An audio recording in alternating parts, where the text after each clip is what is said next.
Hello दोस्तों, story world channel में आप सबका स्वागत है। आइए सुनते हैं आज की कहानी, नौकरी वाली बहू। मुझे ना सुनना पसंद नहीं है और मुझे भी। जितने ज़ोर से सुमित ने कहा उससे ही दुगनी ज़ोर से आंचल चिल्लाई। सुमित की माँ ने जब आंचल की ये हरकत देखी तो गुस्से से आग बबूला हो गई। तुरंत आंचल की माँ को फ़ोन मिलाया। आपने अपनी बेटी को क्या सिखाया है? अपने पति को ना कहे और उसकी बराबरी करे। मेरी ज़िंदगी की सबसे बड़ी गलती है आपकी बेटी को बहू बनाना। हो सके तो आकर अपनी बेटी को ले जाइए। आपकी बेटी में तमीज़ नहीं है। जब तमीज़ सिखा लें तो भेज दीजिएगा। आंचल की माँ ने शांत और प्यार से भरे शब्दों में जवाब दिया। आप क्या कह रही हैं? मुझे तो वहाँ की कोई जानकारी नहीं है। वैसे आप अपनी बहू को भेजना चाहती हैं तो उससे कह दें, वो चली आएगी। मुझे आकर ले जाने की ज़रूरत नहीं है। इतनी होशियार तो है मेरी बेटी कि अकेले कहीं आ जा सके। आंचल की माँ की बात सुनकर सुमित की माँ का गुस्सा और बढ़ गया।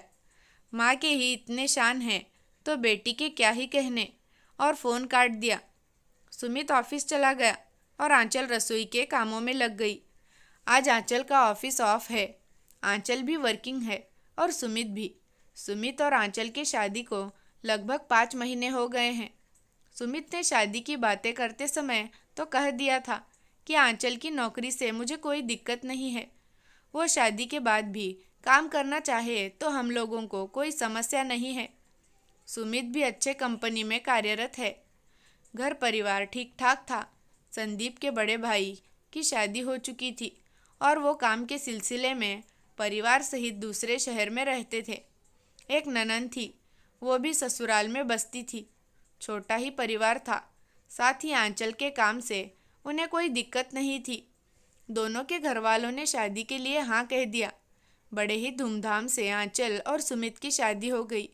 सुमित और आंचल शुरुआती महीनों में बहुत खुश थे और कुछ ही दिनों बाद सुमित आंचल की नौकरी छुड़ाने के सपने बुनने लगा। शुरुआत प्यार से की।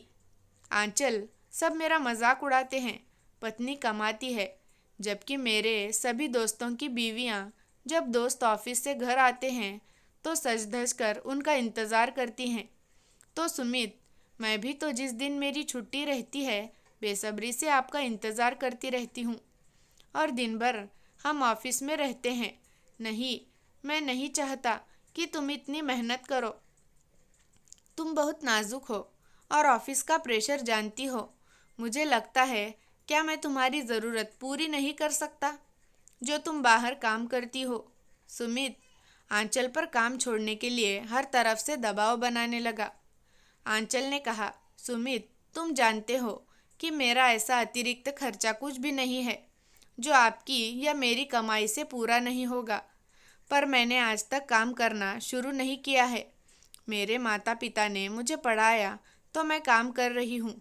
साथ ही आपने तो शादी के पहले ही कहा था कि शादी के बाद भी तुम्हारे काम करते रहने से मुझे कोई ऐतराज़ नहीं है। गुस्से में आते हुए सुमित कहता है, तुम्हें देखकर खोना नहीं चाहता था, इसलिए कहा, और मुझे अपने प्यार पर यकीन था कि मैं तुम्हें नौकरी छोड़ने के लिए मना लूँगा। देखो, तुम्हें किसी से ज़बरदस्ती अपनी बातें मनवाना बिना दूसरों की भावना समझे, इसे प्यार नहीं कहते हैं। और आप रोज़ रात इस टॉपिक को लेकर ना बैठें। मैं काम करती रहूँगी, अपने स्वाभिमान के लिए, अपने माता पिता के लिए, साथ ही अपने आत्मसम्मान के लिए। अब आए दिन आंचल और सुमित में रोज़ इस बात की बहस होने लगी। सुमित कभी नाश्ता छोड़ चला जाता, कभी रात देर से आता। आंचल से बातें भी कम ही करता। वो आंचल से कहता, मैं तुमसे बस एक चीज़ चाहता हूँ कि तुम नौकरी ना करो, और तुम मेरे लिए अपनी नौकरी नहीं छोड़ सकती। इसे ही पत्नी कहते हैं। तो ऐसी 5 वजह बता दीजिए जो मैं काम ना करूं। सबसे बड़ा कारण तो है तुम्हारे पास। तुम्हारा पति नहीं चाहता है। मेरा पति कल को चाहेगा मैं अपनी माँ से बात ना करूं। कल चाहेगा मैं खाना छोड़ दूं। ये कोई मानने वाली बात नहीं है। अब तुम मुझ पर दबाव मत बनाओ। कभी कभी सुमित की माँ भी कहती कि बहू, सुमित कहता है तो छोड़ दो ना काम। वैसे भी औरत को घर में कई काम होते हैं। तुम बच्चा जनोगी, बच्चे की देखभाल और महिलाओं के वो मुश्किल दिन भी आते हैं। आखिर जब तुम्हारा पति कह रहा है तो तुम क्यों झेलना चाहती हो? और औरत को घर की लक्ष्मी होती है, घर का गहना है। अपने पति की इच्छा रखने के लिए छोड़ दो काम। माँ जी, जब मैं माँ बनूंगी तो ऑफिस मुझे मातृत्व अवकाश देगा और मैं घर भी संभाल ही सकती हूँ। सब कुछ सामान्य चल रहा है तो फिर काम छोड़ने की क्या ज़रूरत है? आप भी तो कम से कम सुमित का साथ ना दें। बस इसी तरह रोज़ आंचल की नौकरी को लेकर विवाद होने लगा। आज तो उसने कह दिया, तुम नौकरी छोड़ दोगी, ये मेरा अंतिम फैसला है। इस पर आंचल ने भी कह दिया, बिल्कुल नहीं। कभी सामान्य कभी विवादित जिंदगी चल रही थी दोनों की। पर आंचल छोटी मोटी परेशानियों से घबराती नहीं थी। कुछ दिन बाद अचानक सुमित की माँ की तबीयत ज़्यादा खराब हो गई। आधी रात को नज़दीक का कोई अस्पताल खुला नहीं था। आंचल का एक दोस्त डॉक्टर था, उसने उसे अपने घर ही बुला लिया। आंचल के दोस्त ने माँ जी को देखा और बगल का अस्पताल खुलवाया। माँ जी को जल्दी से एडमिट करवाया। साथ ही माँ जी का इलाज में काफ़ी खर्चा आया। सुमित के साथ साथ आंचल के जमा पैसा भी लग गए। 15 दिन बाद माँ जी होश में आई। बहू को सामने देख कहा, बेटा सुमित। माँ जी, वो ऑफिस गए हैं। आज मैं हूँ आपके पास। एक दिन वो और एक दिन मैं रहती थी आपके पास। दोनों एक साथ छुट्टी नहीं ले सकते थे ना। अब वो आते ही होंगे। आप चिंता ना करें, आप बिल्कुल ठीक हैं। सुमित के ऑफिस से आ जाने के बाद आंचल और सुमित माँ जी को लेकर घर आ गए। माँ जी को सुमित ने सारी बातें बताई, कैसे आंचल के डॉक्टर दोस्त ने अस्पताल खुलवाया। जब सुमित के पास माँ के इलाज में पैसे कम होने लगे तो अपनी सारी जमा पूंजी अपनी सास के इलाज में लगा दी।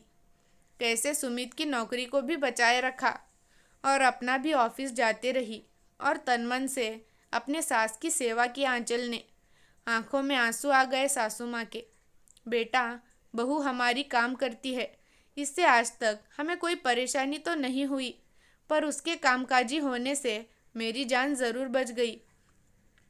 हाँ माँ, मैं भी शर्मिंदा हूँ अपनी छोटी सोच पर आंचल ने कभी मुझे बुरा महसूस नहीं करवाया। बहू से मैं भी माफ़ी मांग लूँगी। तब तक आंचल की माँ भी अपनी समधन को देखने आ चुकी थी। अब कैसी हैं समधन जी? ठीक हूँ। मैं आपको एक बात कहना चाहती हूँ।